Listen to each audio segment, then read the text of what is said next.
Kakano Paisni jangka aku arteri ujilil, ka KSU hapo ka jingalam Presiden Samla Lambok Starwell Marngar, batu General Secretary Usamla Donald V. Thaba, rengkat kidukot ka Central Executive Council, kilalit ban ay kublay I hybrid ame ba ay hunisisha karbi, iba yo ban bat ika kerdan baningkong haka examen SSLC arhajar arpuar, bela penyat daka embos.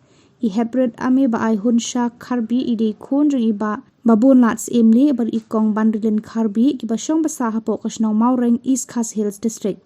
Ni hybrid ide ikna school joka St. Paul's High Secondary School Marbisu.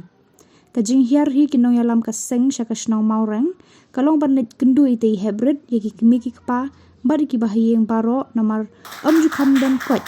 Baka kena kabadang lung hakerta kandan pat yaka jengmut kebayar kum kirang ba. Day namar kani kabala penketik ni ka jengmut jogi nong yalam haba kios ngaw yaka kentin kaba mi na I ba ngide bande shitom ban tam syakmat yaki wepat kijat benriu.